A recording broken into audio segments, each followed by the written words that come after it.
in this case Vijay, for example, one designer denied sourcing to this guy because they didn't know the magnitude of Arjun Reddy or something back then. It's the same person who would approach me now saying, you know what, we want to source to this guy. So the screenshot I shared was of a couple of designers and big design houses which outright sent me an email saying not interested in South, not interested in Telugu. The same designers who have denied sourcing for South actors have opened up stores in Hyderabad, and once you're here, you cannot kind of avoid speaking to these people here. So I don't know if it's changed because of this or that. See, Kirti is a much more conservative person with her style and fashion. She's someone who prefers comfort over style or anything like that. See, Rashmika, I think, is one of those few people who can carry off anything with ease, like be it traditional, be it Western, be it boxy outfits, be it anything, be it high fashion, avant-garde, anything. If you've ever wondered how stars like Dulquer, Vijay Deverakonda, Kirti Suresh and Rashmika Mandanna always look good, we have your questions answered. Joining us today is one of the leading celebrity stylists of the South industry, Shravya Verma. Hi Shravya and welcome to Pink Villa. Thank you, that was quite an introduction.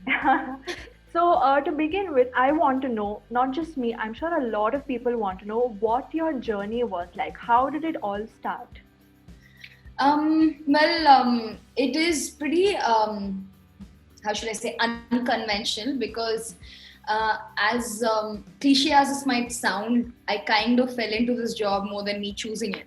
Kind of wanted to assist this stylist because I was always pretty taken to fashion, but fortunately for me and unfortunately for him, the dude got arrested. What? And the first gig that I have bagged is kind of like that. He got arrested. I was supposed to assist him, but I did not, and I got the job. So you've worked with two of who we would consider the most good-looking South celebrities, Dulquer and Vijay. And I want to know, when you began working to them, were you a little bit smitten, shy, like had a crush on them? How was it? See, actually, Vijay I have known from before he was a star. Oh. So I have seen Vijay through, like before his first film, in fact, has ever released. So he's been my friend since a good 8 years or more now. So, and I always treated him like my son. So there was never an option of me having crushes or anything on these boys. Dulquer, forget me. But my cousins, my friends, everyone were like, "Oh my God, you are pretty." Yeah, I have quite a few fangirling cousins and friends for him around me. Also for Vijay, but for him I'm a little more, protective. So yeah. But you have worked with a lot of male celebrities from the South industry, and their style is very different from each other. When you're styling one person, how do you ensure that you meet this person's sensibilities and it doesn't clash in any way? So see, what happens is everyone have their own comfort zones and their personalities. So not very often we do get clients that want to experiment. Like I said, Vijay happened and we went berserk with fashion because I knew him before he was the superstar that he is today. So back then he was known for his first award show and stuff like that. He caught attention with the crazy clothes that he wore. So my job was done in terms of grabbing the attention we wanted on the red carpet, right? Suppose if everyone's going in suits, he'll say, I'll wear a lungi. So that's sometimes his thing. Okay. So I don't even have to come up with like thing and say, you know what, let's do this. So yeah, it's both ways now. Okay. So with others, it's not like that. With others, some people, like for example, I have styled Nitin for this movie recently, and we went a little offbeat from the usual colors. We went completely pastels. We went very simplistic, minimalistic fashion, but he carried it off super well. So I think it also depends on their personality. which I try and reflect into their dressing. So I would try and keep it as close to their personal style. Yeah.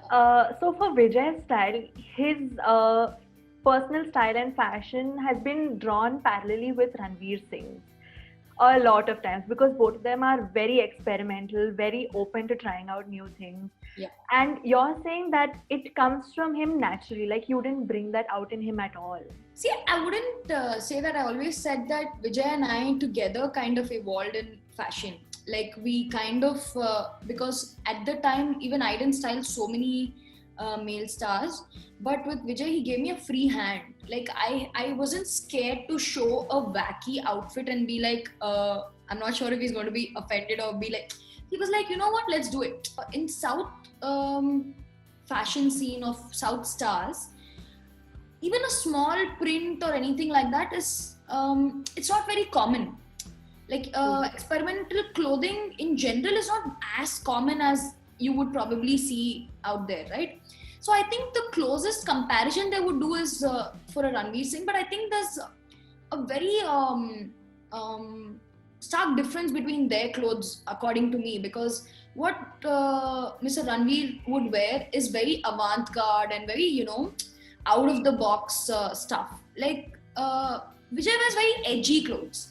Probably me in the scene would understand that, but I can imagine why, like, People draw comparison. Yeah. I can imagine why the audience here would not probably see too much of a difference. So, coming to the women, Kirti Suresh's style is more elegant, feminine. Would you say that that is how her style has been, or has that come with you, like once you started styling her? See, Kirti is a much more conservative person with her style and fashion. She's someone who prefers comfort over style or anything like that. So, like I said earlier, I would probably focus a lot on bringing their own personality also. But in this case, see, she did this blockbuster movie called Mahanati, and I started styling her around that time. And see, there should also be a lot of acceptance from the crowd and the audience and the kind of people we are surrounded by. So there was also a lot of conscious effort into keeping that in mind, that suddenly when you do such a huge role of I mean, she's so accepted for that character, she didn't want to break it immediately. She wanted to kind of transition. So what I did was keeping saris intact. Like we had a lot of saris, one entire year probably we did a lot of saris and stuff like that. I kind of tried to bring in different variations in that. Like instead of just going all kanjivarams, we did handlooms, we did kalamkari, we did silver jewelry, we went complete boho. And then, so in saris, we tried to show different variations so that it's not too, you know. And eventually we slowly got her into draped sari styles and then capes and then this and that. And then slowly now we're breaking that mold, because here it'll be quick to not accept. Like suddenly if she is in this character and she's being loved for this and she's having appearances for that character, and let's say we show her in like a completely out, you know, like in Western outfit or like a suit or something like that, they'll be a little taken back. So it's kind of like they own the character so much. So I kind of need to keep that also in mind when I'm working with them. But yeah, even in general, she is somebody who prefers a little more comfortable clothing and, you know, yeah. Okay. And when it comes to Rashmika, she is more seen in, you know, colorful, fun, quirky sort of prints, but keeping it ethnic at the same time, most times. That's pretty much what you've described as her personality. Okay. Colorful, she's quirky, she's exactly that. So yeah, even Rashmika, Rashmika I think is one of those few people who can carry off anything with ease, like be it traditional, be it Western, be it boxy outfits, be it anything, be it high fashion, avant-garde, anything. I think she has that body language innately to kind of pull it off. True. And she's really confident as well. Oh yeah, she's super confident, but that's all like a she's almost like this personality that she takes into the outfit she wears. Okay. But in general, she's not even like that. She's like typical girl next door, very calm. Of course, very, very bubbly, but she has her phases of skeptical, this thing, like she doesn't open up so quickly.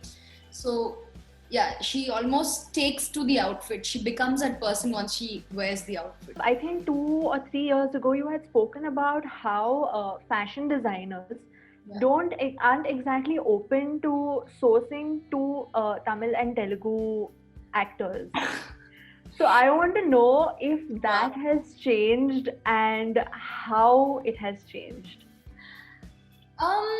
I would like to think that it did improve quite a bit. But I wouldn't say that it is completely gone. Okay. Right? Like the same designers who have denied sourcing for South actors have opened up stores in Hyderabad, and once you're here, you cannot kind of avoid speaking to these people here. So I don't know if it's changed because of this or that. So 2 things came out of this. Number one is that see, like for example, the same guy who in this case Vijay, for example, one designer denied sourcing to this guy because they didn't know the magnitude of Arjun Reddy or something back then. It's the same person who would approach me now saying, you know what, we want to source to this guy. Okay. I styled a PV Sindhu, and I immediately after Olympics, I think I requested some big name there, and they outright said, no, we're not interested. And then when they saw pictures all over that, she's taking awards from our Prime Minister and President and all of this, they called me saying, you know what, we would like to source to so-and-so. But it was a little too brash, I would say, by the way they said no. I don't have an issue with a designer's choosing not to source. I had an issue with the way they put it. The reason they gave me, you could have just told me, I'm just sorry, we're not available. So the screenshot I shared was of a couple of designers and big design houses which outright sent me an email saying not interested in South, not interested in Telugu. So I was more troubled by those statements as opposed to their decision to not source, to be quite frank. But yeah, I think it has changed a little bit now, considering even our even the cinema that we're doing, the people that are involved are going across borders. So I think there's more awareness now of South people and personalities. And yeah, but the second good thing that's come out of this is I had the privilege of discovering many talented South Indian designers. Okay. And it was amazing. Even when Kirti went to receive her national award alongside Mr. Aishman Khurana and Vicky Kaushal. Representing South, we did put her in like a sabya sari and everything, but for the dinner that followed, we put her in a South Indian designer. So I did make sure that we have to have that balance where we promote equally. South has quite a lot of market, like it has a lot of buying power. Definitely. There are so many designers. Today we have, in Hyderabad itself, we have standalone stores of all these people. So, I mean, they're all here for a reason, right? Because there is that demand.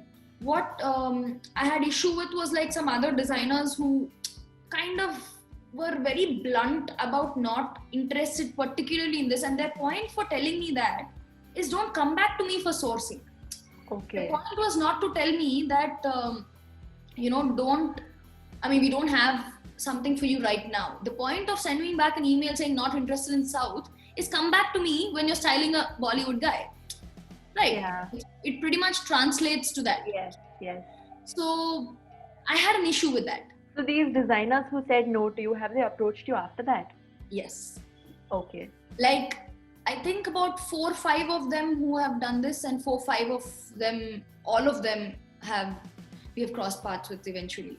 Do you think fashion is in need of watchdogs like Diet Sabya right now? I'd say yes and no. See, I think what Diet Sabya did initially was amazing. I mean, not only initially, in general, I like the concept of this because I know a few designers in Hyderabad itself who get ripped off like that, right? Like knowing them personally, I can tell that Dad Sabya did make that change for people to be more conscious. Personally, what I do think is I have myself ended up on Diet Sabya for putting this particular shirt on Vijay, which had a kiss mark. Yeah. And they called out the designer, and the designer asked me to comment about it and all that. But what happens is, it is just a concept. There is, let's say, some other international designer that had like a string of the same print, and this girl had this. And it could also be a coincidence. My point is, not anybody, like, it's not humanly possible for one person or designer to know what's happening all across the world in terms of fashion. See, anything is amazing until we are not featured in it, right? Yeah. If you are, then you're probably like, Definitely. Yeah, so I think that's about it. Thank you so much for joining us today. thank you so much.